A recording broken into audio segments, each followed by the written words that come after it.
More news coming in. The meeting of the NCP's newly appointed committee held at the YB Chavan Centre at 11:30 a.m. today. All senior leaders to attend the meeting: Sharad Pawar, Supriya Sule, Praful Patel, Hassan Mushrif, Bala Saheb Patil, Hemant Takle have reached the YB Chavan Centre. Ajit Pawar is also on his way for the meeting. NCP Maharashtra President Jayant Patil is in Pune, while MLA Jitendra Ahwad is in Thane.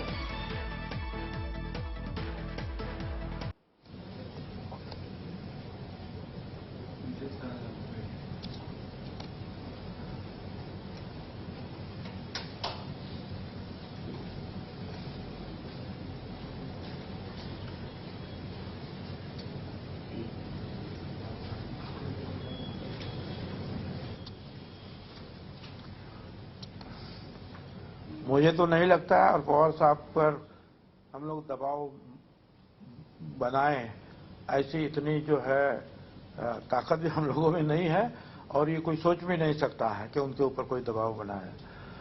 अभी जहां तक जो आप बात रहे हैं कि भाई ये यंत्रणा जो है केंद्रीय यंत्रणा ये तकलीफ दे रहे हैं, तो मैं तो खुद इस तकलीफ से जो है गुजर चुका हूं, मगर ये भी बात नहीं है, कुछ तो और कुछ उसके पीछे कुछ कारण होंगे, मगर वो आज नहीं। शायद ये सारे जो है इसके बारे में वो खुद बोलेंगे जब कल जो उन्होंने जो है लोक माझा संगातित लोग मेरे साथ हैं, इस उनका कथन है, उसकी एक दूसरी आवृत्ति जो है कल उन्होंने लोगों के सामने रखी। शायद ये निर्णय क्यों लिया, ये बात जो है उनके आने वाली तीसरी आवृत्ति में जो है शायद वो कह पाएंगे कि उनके दिल के पास क्यों ऐसा हुआ। ये तुरंत आज तो हमको भी उसके ऊपर अंदाजा नहीं लगा सकते हैं। नहीं, लेकिन आश्चर्य की बात सबको यह लग रही है कि कल एक कुछ ही महीने पहले पार्टी की राष्ट्रीय कार्यकारिणी में शरद पवार को राष्ट्रीय अध्यक्ष चुना गया था। ये 5 साल की टर्म होती है, आप शुरुआत से एनसीपी में है। वो चुनने के बाद तब उन्होंने कभी नहीं कहा कि ये मेरी आखिरी टर्म होगी। आज जब महाविकास आघाड़ी की सरकार गिर चुकी है, आज जब महाविकास आघाड़ी साथ में अलग अलग जगहों पर रैलीज कर रही है, ये सब होते हुए आज अचानक शरद पवार ये कहते हैं कि अब मैं कोई रिस्पॉन्सिबिलिटी नहीं लेना चाहता, मैं राज्यसभा का सदस्य बना रहूंगा, मुद्दे उठाते रहूंगा, लेकिन मैं रिस्पॉन्सिबिलिटी नहीं लेना चाहता। क्या ये सक्सेशन प्लान के तहत कि जब अब वो 83 साल के हो चुके हैं, एक सक्सेशन प्लान पार्टी में होना चाहिए, जैसे बाला साहब ठाकरे ने किया था, जैसे डीएमके में एमके करुणानिधि ने किया था, वो सक्सेशन प्लान लागू करने का टाइम आया है, इसके लिए वो ये चीज कर रहे हैं क्या? नंबर 1। नंबर 2, ये भी कहा जा रहा है कि जिस तरीके से नागालैंड में वहां के विधायकों ने दबाव डाला, वो बीजेपी की सरकार को समर्थन देना पड़ा। कल महाराष्ट्र में ये स्थिति पैदा होती है, तो कम से कम वो इस फैसले से अपने आप को दूर रखना चाहते हैं। इसीलिए आज की स्थिति में वो ये कह रहे हैं कि मुझे अध्यक्ष पद से मुक्त करो, आप अपना अध्यक्ष चुनो, मैं पार्टी के साथ बना रहूंगा, लेकिन इस तरीके के फैसलों में मैं शरीक नहीं होना चाहता। क्या आपको लगता है इसमें? देखिए, तो ये आपका कहना है कि दूसरी बात आगे की आपने कही कि वो इससे दूर रहना चाहिए, उससे दूर रहना चाहिए। शरद पवार साहब जो है ऐसे किसी भी संकट से जो है जूझने के लिए हमेशा तैयार रहते हैं। वो ऐसे जो है सवालों से भगोड़े की भूमिका में कभी नहीं जाते हैं।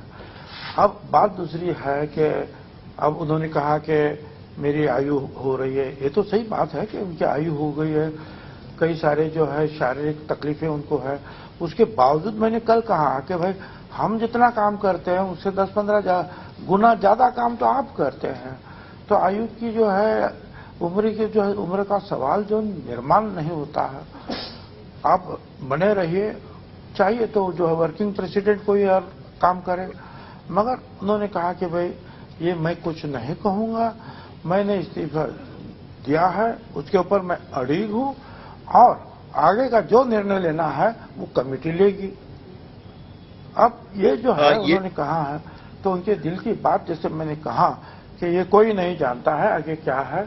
अब कोशिश करने के बावजूद अगर कुछ हल नहीं निकलता है, उनके वो इस्तीफा पीछे ले, तो फिर वो कमेटी की मीटिंग होगी और कमेटी मीटिंग में जो भी कुछ होगा क्या वो मानेंगे। एक बात ये भी कही जा रही है, कल अजित पवार ने खुद ये बात कही थी जब आप सब लोग उनको मनाने की कोशिश कर रहे थे स्टेज पर, कि कांग्रेस जैसा मॉडल बनाते हैं। मल्लिकार्जुन खड़गे कांग्रेस के अध्यक्ष बने रहे, लेकिन पार्टी असल में गांधी परिवार ही चला रहा है। क्या उसी तरीके से कोई मॉडल, उसी तर्ज पर कोई मॉडल बनाया जाएगा कि कोई भी अध्यक्ष बने, लेकिन आखिरकार शरद पवार का फैसला जो अरे भाई पवार साहब ने कहा कि मैं सारे प्रोग्राम में संकट में आपके साथ हूं, मैं राज्यसभा का सांसद हूं, वहां मैं काम करता रहूंगा, सवाल जो है उठाता रहूंगा। तो ये तो बिल्कुल साफ है कि हमको भी कुछ तकलीफ हुई।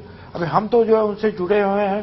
ये पिछड़ों का जो आरक्षण की बात थी, मंडल आयोग की बात थी, इसके ऊपर जो हम उनसे जुड़े, उन्होंने हमको आरक्षण दिया भी, महिलाओं को भी आरक्षण दिया, किसानों के भी जो है प्रश्नों उन्होंने छुड़ाए।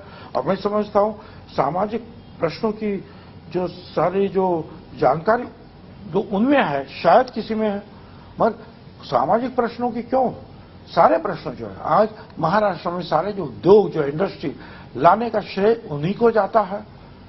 शिक्षा जो है उसमें उनका कितना काम है कि जो रैत शिक्षण संस्था वो 5 लाख जो है विद्यार्थी है। लेकिन खास करके ये सवाल बार बार उठ रहा है, किसानों के प्रश्न वो जो हमेशा जो अजीत पवार ये कह चुके हैं साफ शब्दों में कि वो अब अध्यक्ष नहीं, खेलकूद के अध्यक्ष नहीं सवाल बना वो भी वहां आगे रहते हैं।